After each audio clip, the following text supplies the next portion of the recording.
Woo! It is the Muscle and Feels podcast, episode 4. 5. Pede.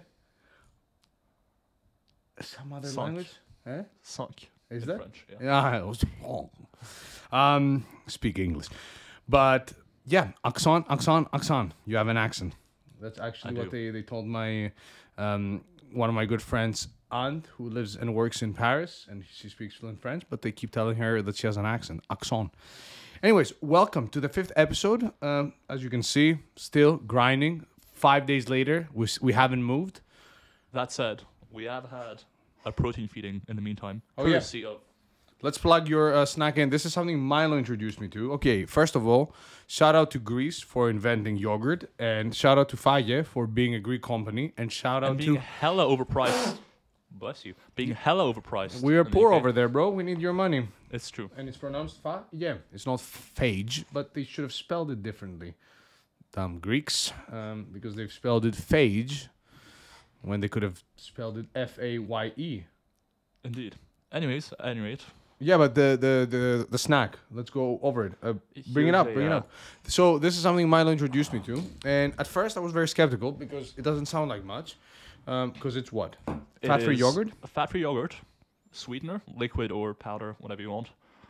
So cancer? So calorie-free cancer. Mm-hmm. And then lemon juice. I literally just get the store fabricated lemon juice. You could also do fresh lemon juice, but do you really have time for that? I don't. Grindset, hustle, mindset. So literally, price-wise, it's just barely above what a generic fat-free yogurt would cost you. But in terms of taste, it's very nice. And in terms of macros, it is, it's fat-free dairy. It's insane. So this, we had one each. Which is 45 grams of protein per tub. So 45 grams of protein, that's your muscle protein synthesis maxed out. And really good protein, yogurt, milk, dairy, stuff. High quality protein. Fidget spin. And this was basically around like 240 calories. So Wow. it's basically pure protein. So That's you're welcome. Crazy. 240 calories. Yes. Contesting just whey with water there, right? Yeah, it's just about losing out to whey with water. Yeah, just about losing. Yeah. Wow. But And it's it way was more very satiating. satiating. Way more Jinx. satiating. So for cutting, honestly, top tier snack, cheap, satiating, protein, Greek. vegetarian too. So hey, Yeah, true. if you're about that life, enjoy. Nice. Cool. And with that said, we are here to talk about coaching. I think today is going to be a dear episode to both of us because we do coach as our as one of our main sort of jobs. We have 17 different income streams. Yes. Because if you don't have at least 15, you're a loser. Yes, exactly. So everything is a business opportunity. The fidget spinner here generates energy for the lights, and the lights are then generating energy for the bezel of my watch, so I can see the time at night when I work in a minefield to make money to invest in S&P 500. And this bottle, we're just in the process of buying all of these so we can drop ship them to people for 20 times their price roughly. So Special type of bacteria growing in there for Milo to ferment his yogurt to Indeed. then sell as well. And yeah, that's it. This is the non-grind set. everything sort you of see in this video, it's a tax write-off. Terms and conditions apply. Tax write-off is a joke that Milo made. HMRC, please do not. Hey, HMRC, if you're watching, which is the tax, IRS, the whatever, IRS, the in UK the UK, equivalent. shout out to you. Love you. Love you. All right. So coaching. DM for coaching. The culture we all know and love. But we're not just going to speak about that today. We're going to speak about our own respective coaching journeys. So you've been coaching for at least 5 years? I have not. 4 years?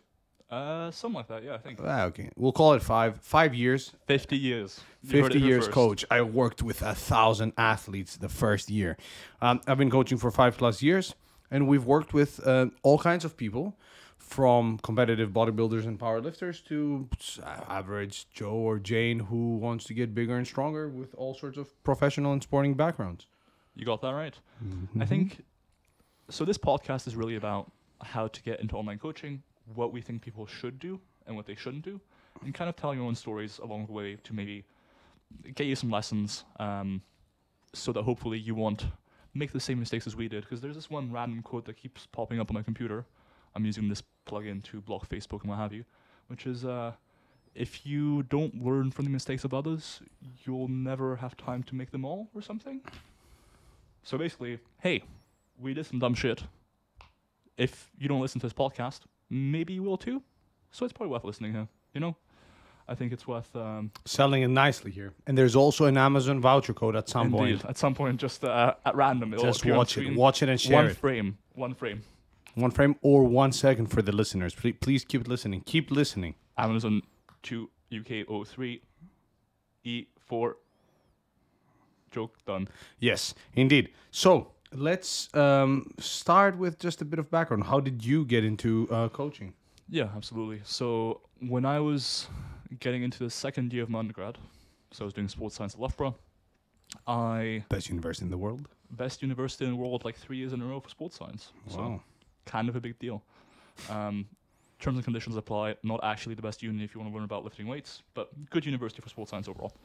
Anyways, was going into second year, and honestly, I'd been wanting to coach people properly for a while anyways. Prior to that, I had helped out friends, like random programs. I'd made like a random template myself, like a template that you would sell, but I just made it for myself and because I wanted to learn how to do it. Mm-hmm. So I'd been playing around with the idea for a while, but I was a bit reluctant, both because at the time I was still pretty young. Like when you're 17, not many people take you seriously, unfortunately. Or fortunately, because 17-year-olds usually aren't the most credible sources of information or anything. But I was 17, I was an insomniac, so conditions weren't the best for starting a business or a side hustle. Or at least, that's what I would tell you. If you're 17 and insomniac, start a business today. Big opportunity. You're not sleeping anyways, might as well. Might as well put the time to good use. As Nas, as the great American philosopher once said, I never sleep because sleep is the cousin of death, or something along those lines. Something like that, anyways. Shout out Nas. Shout out Nas, shout out Jay-Z. Anyways, I started coaching people. Initially, just coached people for free, and then gradually took it up and up from there until, look at us now, Strong by Science coaches. Millionaires. Some of us are bald. Jay-Z NFT. 7 Bentleys each. Indeed.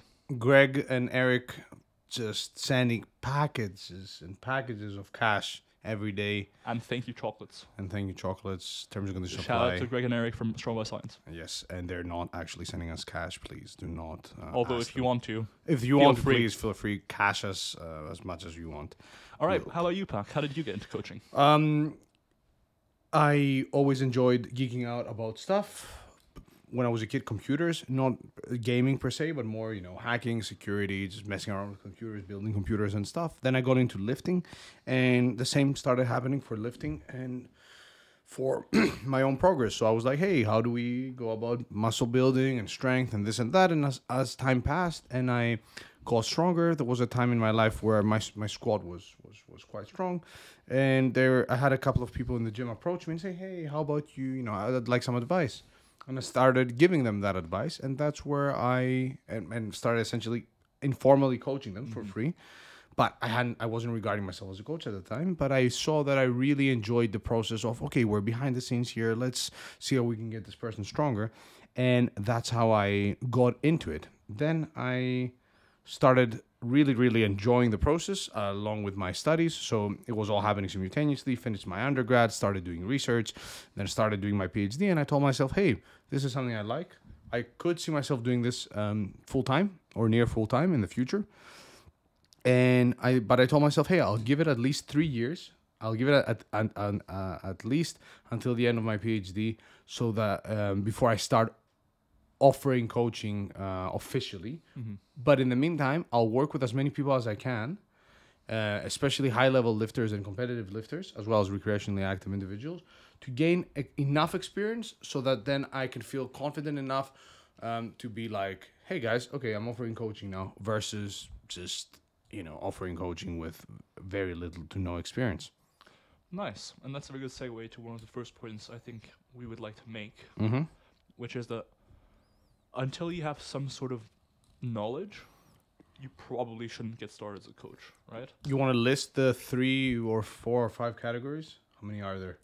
Knowledge-wise? No, it's like a good coach should have. Yeah, things that a good coach should have: knowledge, experience, some credibility.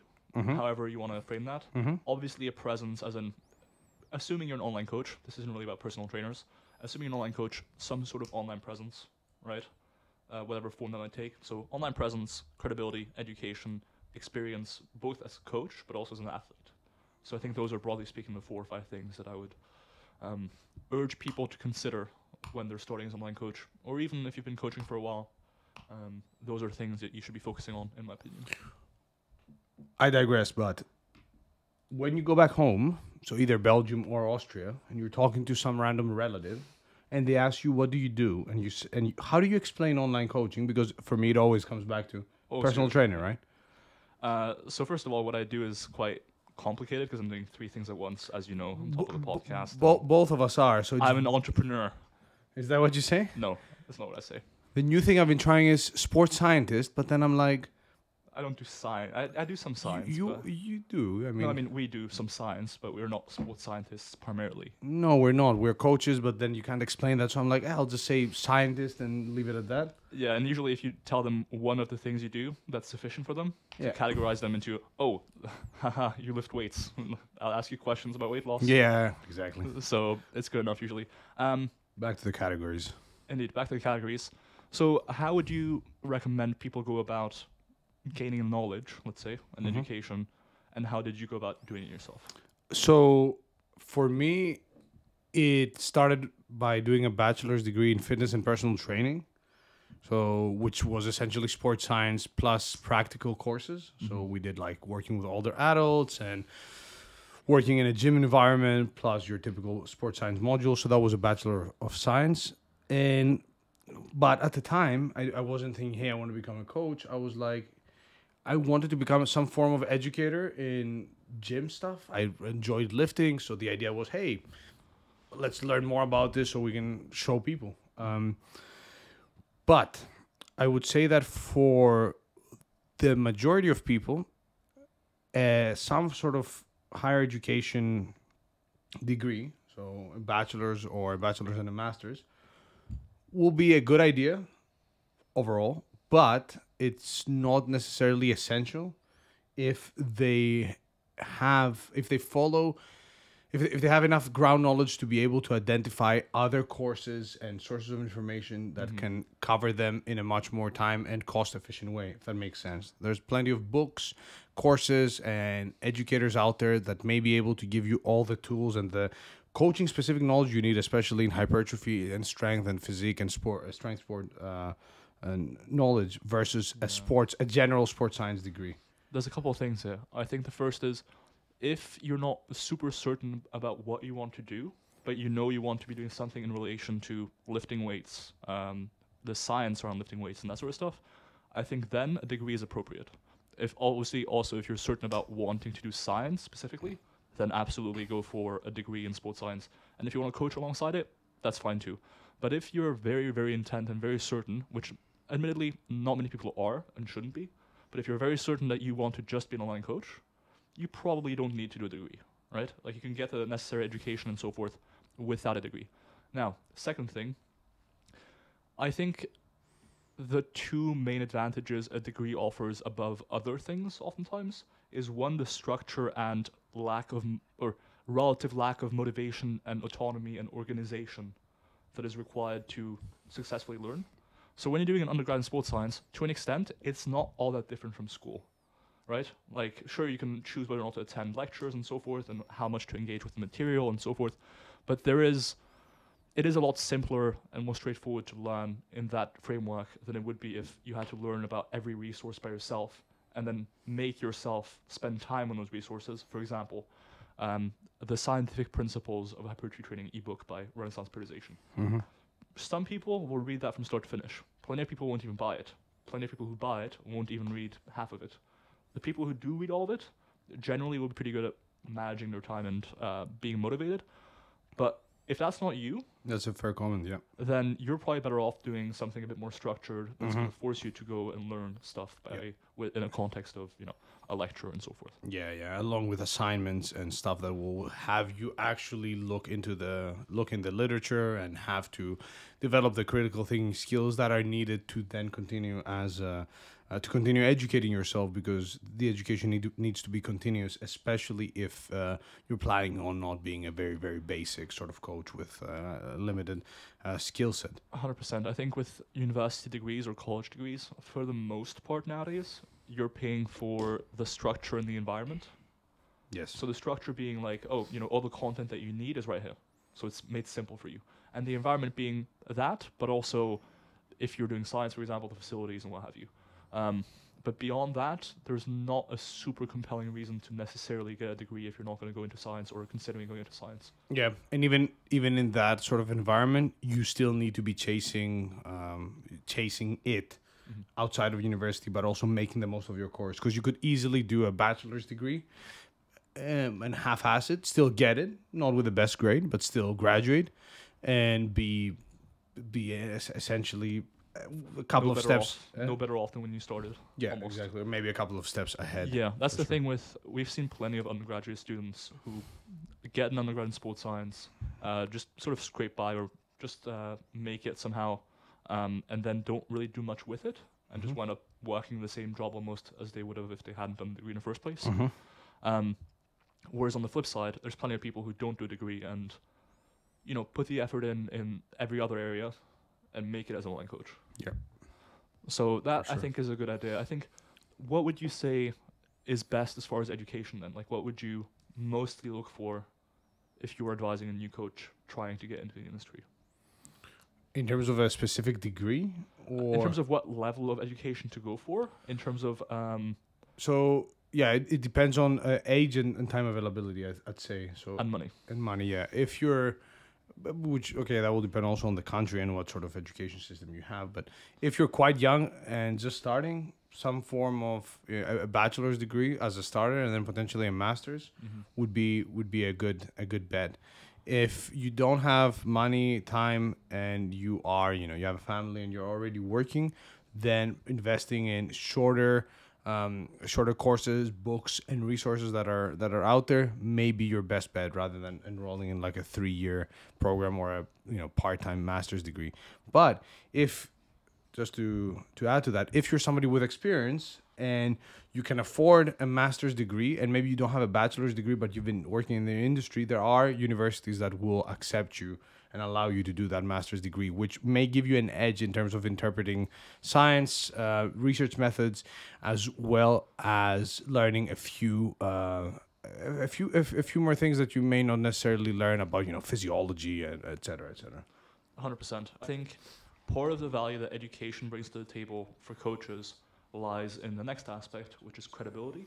Exactly. That's what I was going to say. So if you're somebody who's older and you've been working as a PT or a coach for some time, but you want that extra edge, being able to showcase that you have a Master of Science and you did your thesis or your dissertation or whatever you want to call it on a specific topic, not only adds to your skills and your knowledge greatly, in my opinion, but also, hey, shows a specific crowd of people, the more, evidence-based people, and even non-evidence-based people, that, wow, this guy has a formal education in it. He has studied the subject. He hasn't just done a few non-accredited courses.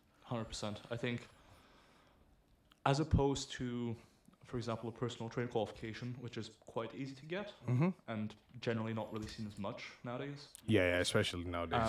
Obviously, there is still inflation of degrees, where nowadays there's a lot more people get undergrads and postgrads and PhDs than they would 50 years ago. Yep. Same with the grades. So there is grade inflation where people in the US, that might be summa cum laude. I think more people get summa cum laudes nowadays than 50 years ago. And same goes in the UK in the university system with first class degrees versus 50 years ago. But generally, I think a university or college level degree is pretty helpful to display credibility to clients alongside other things, like, for example, having coaching experience and displaying that. Yeah. And that can come in the form of client testimonials before and afters. Even as much as we disparage it, for example, in a most recent episode number 4 of the podcast, where we discussed the stories with the aesthetic check-ins in black and white with a picture of their oatmeal with frozen berries that look like they've been that look like various things have happened to them that would make you not want to eat them. that display of consistency as a coach, etc., can also serve to an extent as being a form of credibility. Yeah, for sure, for sure. And at the same time, as a coach, I am making the assumption that you like to educate people, and there's always a degree may also open a door to you going into academia and doing some part-time teaching, or getting exposed to educating people through other means, and seeing if that can then transfer to your coaching. I'm not saying you that if you do a degree you'll become an academic, but let's say you do a master's degree and then there's a chance for you to teach a few undergraduate courses. That may be useful experience for you then to take that to your coaching business and apply that. And that brings us to a very good point. You mentioned potentially teaching as well at the same time as doing online coaching. For very few people would I ever recommend having online coaching be your main and only gig from the get-go. Online coaching, especially if you're doing it as a freelance coach or as like a self-employed man, let's say, or woman, or non-binary pal, unlikely that you'll get enough clients off the bat to make a living. And so for a long time, this is also why we're suggesting doing education, because it affords you the time frame to build up a client base so that when you're done, hopefully, A, you have an idea of whether or not this whole coaching business is for you. Exactly. And secondly, you can hopefully accumulate enough clients that if you want to do it, you can do it. But until then, I think generally starting it off as a side gig is a good idea, and then gradually building it up and seeing where it goes. Honestly, I'm going to say something like for 50 to 75% of people, it's never going to become a full-time gig. You know, like who start off being an online coach. When you look at the personal trainer turnover rate, for example, not exactly the same thing as online coach, but reasonably similar. The turnover rate is something like the average personal trainer works in a gym for 6 months and then is off again. Yeah. Because it's hard getting enough clients to make a living off of it. And if you're not also working another job or what have you, the first 6 months, a year, 2 years, you know, you're not going to make it, pretty much. Yeah. And that will also allow you, so having something else and having coaching as a side gig may allow you to be a bit more on it in terms of paying attention to details and dedicating time to clients, rather than, you know, if you need to make a living and pay your rent and you need more clients to do that, that may result in you, one, appearing a bit desperate when trying to DM for coaching. Yeah, or at the same time, maybe downgrading your service so that you can handle more clients, or potentially, you know, offering cheaper prices so you can get more people, because you have that pressure of, okay, because with coaching, people will come, people will go. And if you have that, client retention is never going to be perfect. People might make it look like it is. Like some online coaches will be like, might make it seem as though their client retention is perfect and they've had all their clients for 5+ years and so forth. In reality, clients have a variety of reasons for seeking out coaching in the first place, and a variety of circumstances. And there's plenty of reasons why clients wind up quitting coaching at some point. Yeah. Or even coaches wind up stopping the coaching relationship as well. It can be financial in terms of clients no longer having the money. It can be they've learned all they need to go off on their own, which is a great outcome. You know, a variety of things. Yeah, exactly. And having that pressure on yourself may make you hate coaching, because you'll feel very dependent on your clients. Yeah.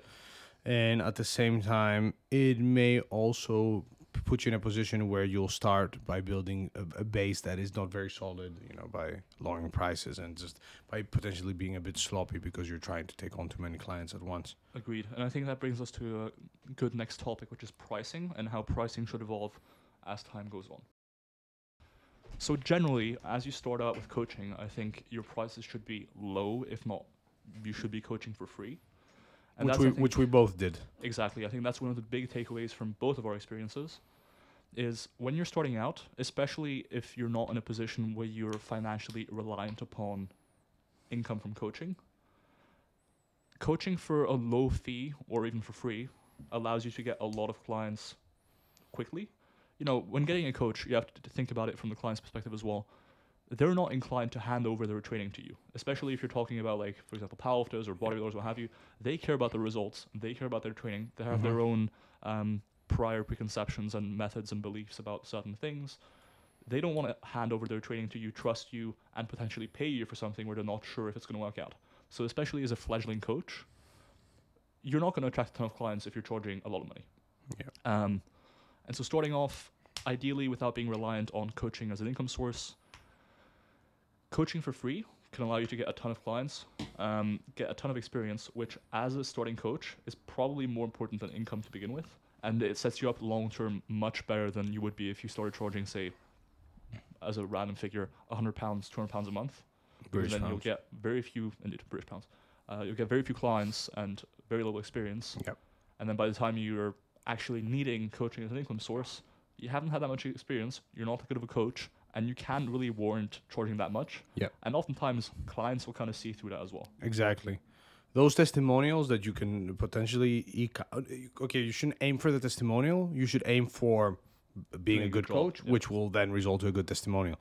But during my first years, the idea, because I had another job, was that, hey, I'll find people that I think have potential in strength or physique sports, offer coaching to them so I can work with individuals that are more advanced and will need that attention to detail, which will allow me to, one, get a ton of experience, but also to be able, to go and be the coach that helped the lifter competing at the national level get the first place or whatever.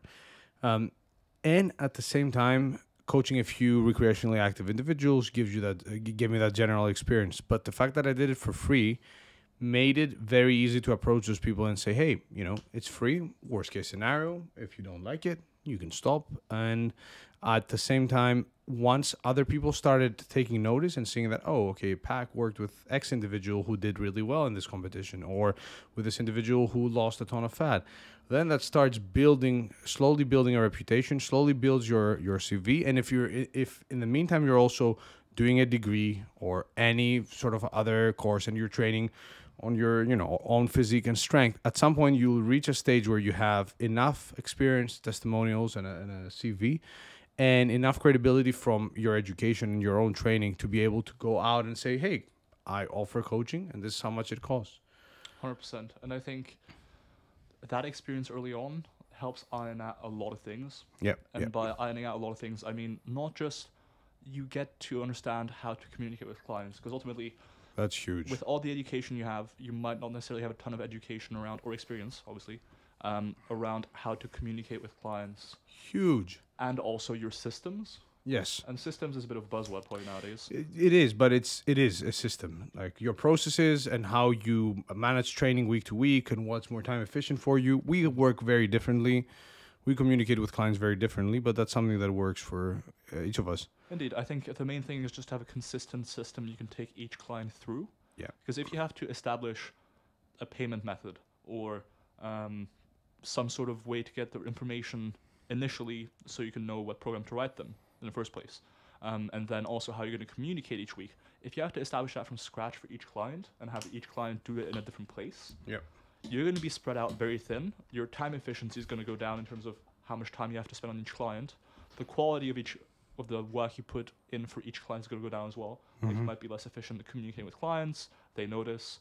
In general, just if you don't have your systems worked out, by the time you start charging a decent amount and start having more and more clients, it's going to be a tough time. And I think that's probably even more important than the experience of, oh, I told this client to do 3 sets, they saw these results. Yeah. Because ultimately with clients, you're not going to get enough clients to be able to tell whether or not a specific method worked well. With communication, you can probably tell a bit more of a trend, right? Like if you tell a client, hey, you binged, I hate you, and they don't respond well, there might be something to that. But if it's about a training approach and there's a million different variables like number of sets, exercises, and so forth, you can't really tell anything from your coaching experience anyways. Like unless you coach a ton of people over a ton of years. Yeah, you can you can triangulate the education experience. Somewhat, but just from coaching experience, you can tell a whole lot in terms of the training or nutrition component. At least when it comes to extrapolating from one client to the next. Within a person, for example, when you're talking about peaking for a bodybuilding show, there might be some consistency. But the main thing with coaching experience is genuinely just learning how to communicate with clients and setting up your systems for success in the long term.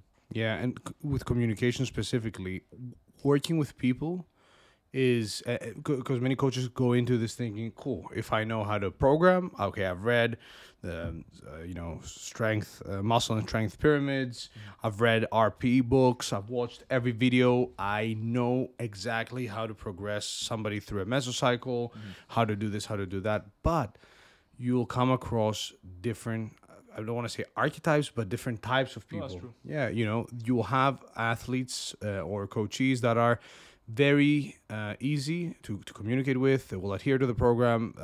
It will just be a day in, day out thing. Other people will have a lot of questions. They will not follow the program to a T. They will not communicate well.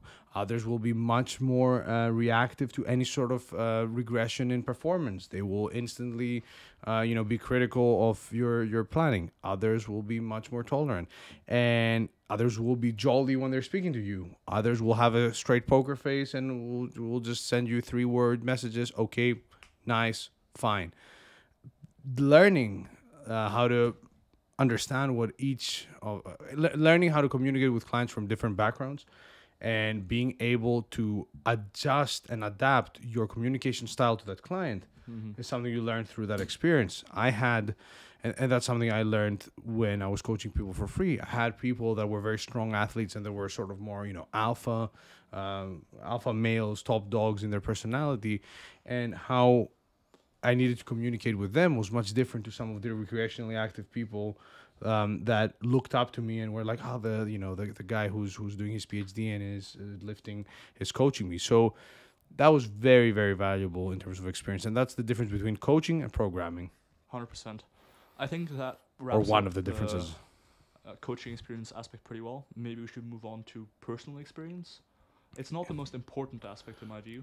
But it's important. Agreed. So generally as a coach, you will probably be a better coach if you have a decent amount of personal experience within the endeavor that you're coaching people for as well. Again, it doesn't really benefit you in what way you might think. So same as with coaching experience, I don't think your personal experience is necessarily extrapolable, if that's what you know. It's not necessarily able to be transferred over to every client's process. Like just because you were hungry in week 2 of a cut, for example, doesn't mean that every client is going to be hungry in week 2 of a cut. But how it is helpful is in terms of helping you build a rapport with clients as they're undergoing the same process. Yeah, and your clients. So I often send videos of myself training to clients randomly. Hey, me training, no, but when needed to demonstrate an exercise, and I think the client seeing you do the same hard exercise and going through all the same tips and pointers that you give to them allows them to feel like, okay, I'm not in this by myself and the guy's making this exercise super hard for me, whereas, he's not doing it himself. But the practical experience, the personal experience of training and the feelings that come with that, and muscle and feels. Yeah, especially, with things like managing food, hunger, traveling and eating, impulsively eating, not training, and not having rough days in the gym, training days where you go and everything feels horrible. Going through that yourself allows you to relate to the client and allows you to speak to them on a lifter to lifter basis rather than a coach to lifter basis. 100%. I agree. I think essentially personal experience helps you in 2 main ways, and that's again, communication with clients and also credibility. This is something you'll see a lot of coaches nowadays online with, is their main selling point is their physique or their lifts, right? And that is part and parcel of a coach's credibility to clients, at least. I'm not saying it should be, but it just is. Yeah. So displaying your physique or your training sessions or your lifts or what have you, especially if they're at least reasonably impressive in some way, shape, or form, whether that's consistency or it's actual like weight lifted or what have you, that can be helpful in helping build credibility with clients. So yeah, I think those are the 2 main ways in which personal experience within the endeavor help you out as a coach. It helps to walk the walk, but at the same time, just walking the walk is not enough to make you a good coach. I have plenty of friends and athletes who I've worked with that are incredibly strong, and they were incredibly strong before we did any coaching. And they were just incredibly strong and muscular because they had top genetics and they just trained hard. They didn't know what they were doing. Would they become would they instantly become good coaches because they were able to deadlift near the in the 700s? Yes. The end. Yeah, so keep that in mind. It's good. And on the other extreme, we also have coaches that don't lift and are exceptional coaches. Indeed. And I think personal experience is definitely one of the lesser aspects of a good coach. I think knowledge and systems take you a long, long way. Yeah, for sure. Ultimately, you're not just dealing with a single client, you're dealing with multiple, so you can't just stick with what works for one person. Yeah. And that's where you need knowledge. But also because you're dealing with multiple people, you need to have systems in place that allow you to deal with enough people to make it a job. You know? Yeah. So yeah, I think we've covered personal experience, coaching experience, education, and I think one other credibility. Credibility will come from all the above. Mm-hmm. So if you have an education, that will give you. So like think of it like as a puzzle, as a pie, as a whatever. Yeah. If you have some form of education, that could be, a bachelor's degree, a master's, a PhD. Obviously, a PhD will be worth slightly more than a master's for some people. For some others, it may not make a difference. But education will be one part of your credibility. Your coaching experience, so in the form of testimonials and stuff, that will also add to that. And then last but not least, your own personal experience training will add to that credibility. Yeah, and I think one last thing that can add to credibility is online presence. Like For if you sure. barely have an online presence, you can have all the credentials you want, but if you're someone whose name rhymes with Schmiersley, Yeah, exactly. for example, like sure your content can be very good, and some people might have more content or less content, but if you don't have certain aspects of say for example personal experience or any content that demonstrates it, I think you're not going to do much. So having an online presence that demonstrates the rest helps in credibility as well, because the only way you can establish credibility is by communicating it in the first place. And we've seen people having only personal experience and that fully covering their credibility. Like a bunch of fitfluencers that look jacked and shredded and really have zero formal education and I mean, sometimes not even testimonials, and they are able to still sell templates, supplements, and sell a lot, and coaching as well. Yeah, shitty coaching. Ultimately, as much as we'd like it not to be the case, I think it is partly just how many people see your stuff, because you need some proportion of those people to come to you for coaching. Yeah. And so, if you have a great physique or a great lifts, what have you, you're gonna get a lot of people looking at your stuff because, like, wow, this guy's bald and has a beard. How handsome. Thank you. If you get enough people to watch your content, whether or not you're displaying credibility or what have you, in any major way like knowledge or education or coaching experience, some proportion of those people are going to want to look like you, for example. Yeah. And that's enough to get your client base. So an online presence is really important, but what do you think? How should that be established? I think that an online presence, up to a certain extent, is important, but at the same time, I don't want to say that, hey, you gotta become full-on fitfluencer, TikToker about it. You could establish it by putting out some content, stuff that will engage people. That could be, educational videos, infographics, memes, your own thoughts, a podcast like we're doing. Anything that will get people to know you, also consume some of your sort of content ideas in the form of content and share those ideas. Unfortunately, nowadays, just being the guy, because we have multiple amazing researchers and educators in academia that not people don't know about. No. And if they offered coaching online, nobody would, a lot of people wouldn't go for it. Yeah. Because they don't know them. So you have to be somewhat active on social media. Unfortunately, even though I personally wouldn't want to have to be, I need to be out there and let people know, hey, we're doing this research project. Hey, we are now talking about this with Milo. Okay, here's a meme to touch on this latest trend in the fitness industry and then relate it back to science.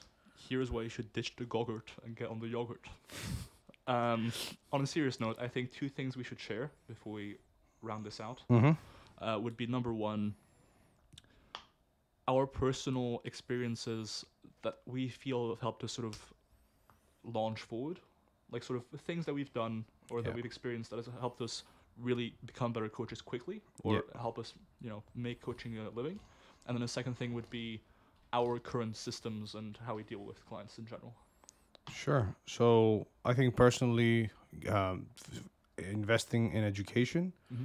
and also gaining academic experience in the form of teaching really helped, Yep. as well as combining the academia with the practical aspect. So I publish research, I teach, I attend conferences and present at conferences, but at the same time, I coach the freaks, so the advanced athletes. I coach people and I train myself.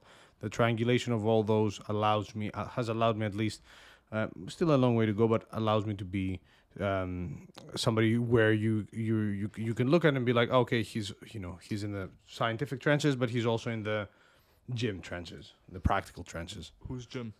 Jim is one of my multiple boyfriends. Milo, it's 2022. Well, Get you've with been the cheating on system. me. I see. Cool. Although you haven't asked me, I will. Yeah, I also was waiting for you to say. How about you? Honestly, one of the main things that I found helpful and that really helped accelerate things was networking. Yeah. So a lot of the premises we've been working under or talking about currently have been you're by yourself. Like you're yeah, that's true. working on your own to go from nothing at all to having your own personal online coaching business. Whoop. And while that is feasible, you can also network your way into various positions or accelerating the process altogether. Yeah. What I did, I'll give my experience. When I was 19 years old, Mm-hmm. in 2019, I went to a seminar in London hosted by Revive Stronger and Renaissance Periodization. And there I essentially networked with the Renaissance Periodization folks, and I started doing some work for them. Essentially what I told them, or rather I told Mike at the time, Dr. Mike Israel, Professor Mike Israel, was, hey, I'd like to help out RP in any way I can, even if it's for free. What could I do? Yep. And he asked, and I think that's a good way to approach it when you're asking bigger companies or really anyone who is in a good position already, because they don't need you, Like, honestly, they don't need you. But if you see value in what they're doing and you can help out for free, then that's a good way to get on board, Yeah. to start off with. And so I asked him, hey, what can I do for you for RP? I'll do it for free. And he basically asked me, okay, how many degrees do you have? And I was like, oh, I have half a degree, because I was halfway through my undergrad in sports science. And he was like, okay, make some exercise science memes and send them to me, and I'll share them on Instagram. And so that's how I got started. And then gradually, as you display competence in doing those things, people will generally reward you for it. Like, same as with a job, where if you do a good job, might get a pay rise every now and then. Yep. The same thing goes for online coaching when you're working with other people. If you do a good job that you're doing and you show it to them, gradually good things might start to happen. And so for me, that meant going from sort of just sending him memes that he would share, which by the way got me traffic on my Instagram, so that was also helping with an online presence, credibility as well, because he was sharing my stuff. But long term, that enabled me to be in a position where I could start a coaching internship with Dr. Mike, which was on paper pretty sort of formal, but in practice was much less formal. It was basically just him providing me with a bigger platform to get more clients, Yep.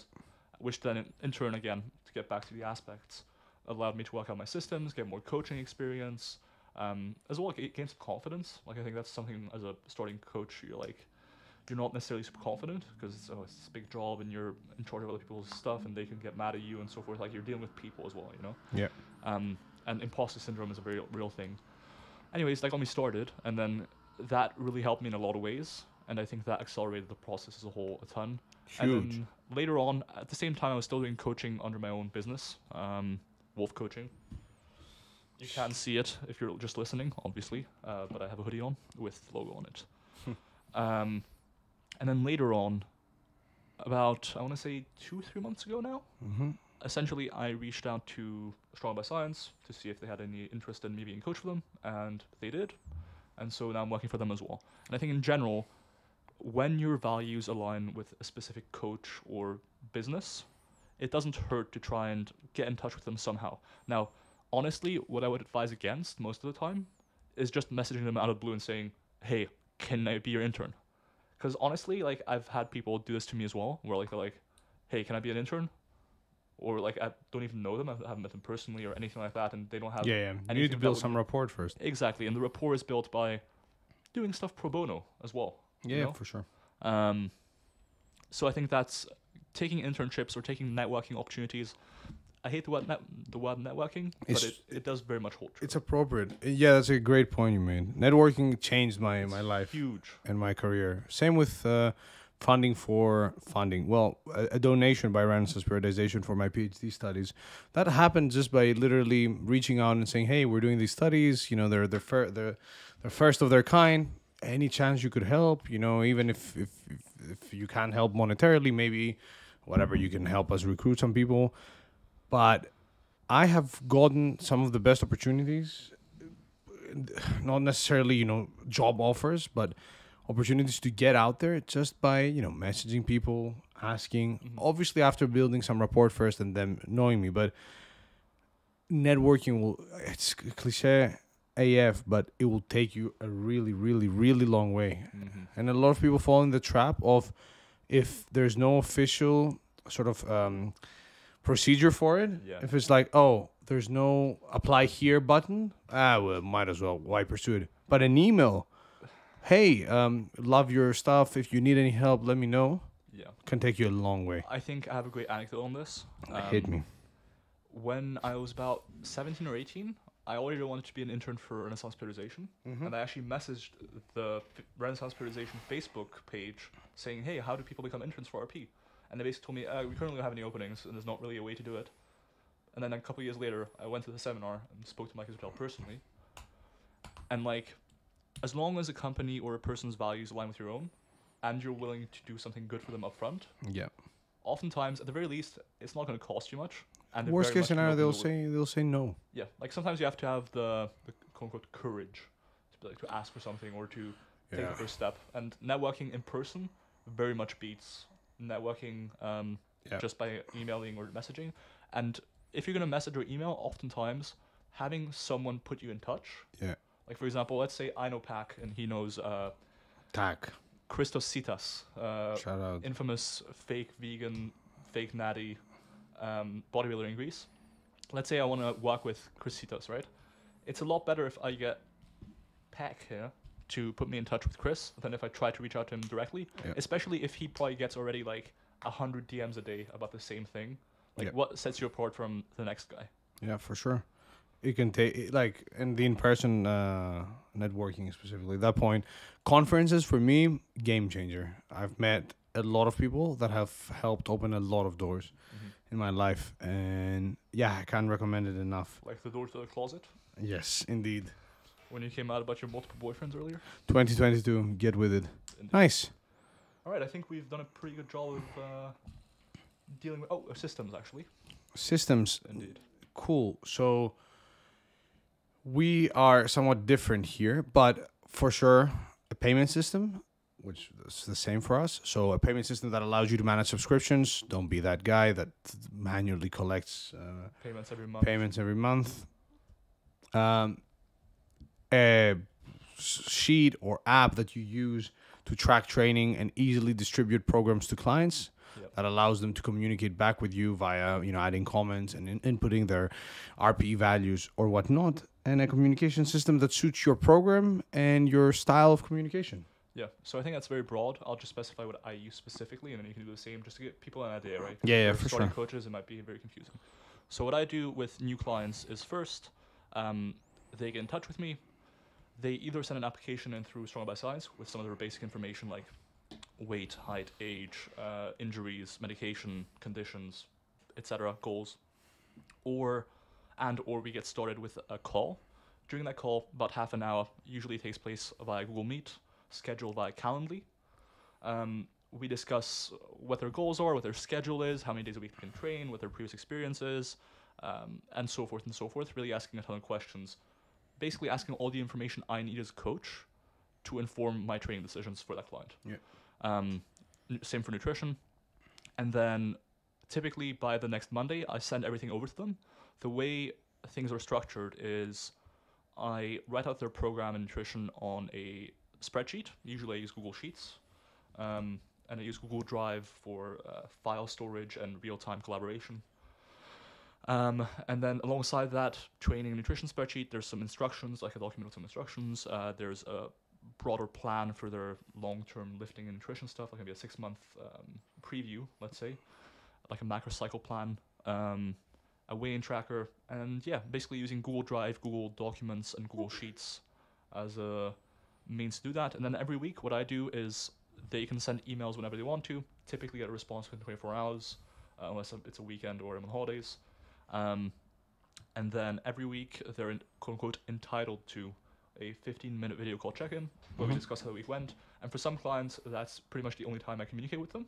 So they won't even send me any emails or messages. They'll just save it up for the check-in, we discuss it then, and we adjust things from there. And that's typically how it works. Nice. For me, it's the exact same, except I communicate with clients on a daily basis via texts, so either on a WhatsApp or iMessage, and there's a lot of back and forth in terms of them sending me daily videos of feedback on training and nutrition. I prefer to do that way, so I may speak with 20, 30, 40 clients on any given day. But everything else is the exact same as Milo, so get in touch with a client, arrange a call on Google Meet, all automatically through Calendly. So that displays my calendar, allows them to pick a time that works for me. That makes things very easy, takes out any sort of back and forth on, hey, when it works. I work with people mostly from the United States. We're in the UK. Having Calendly allow them to... Lifesaver, because it converts to their time zone. And then from there onwards, there's an introduction call that can last anywhere from 15 to 60 minutes. After that call, I start preparing their program. They complete payment through a third-party service that allows us to manage subscriptions. And yeah, the rest is just daily communication. And if there's ever the need for a lengthy call for whatever reason, I think I've done that only once the past year. That's an option too. But daily communication through voice notes, videos, etc. allows me to stay on top of their training, and yeah, allows them to ask any questions they have. Nice. That's cool. Very good. What do you think? Time to run it out? Time to fidget spin, flex, and say goodbye. See you in the next episode. See you in court. Peace.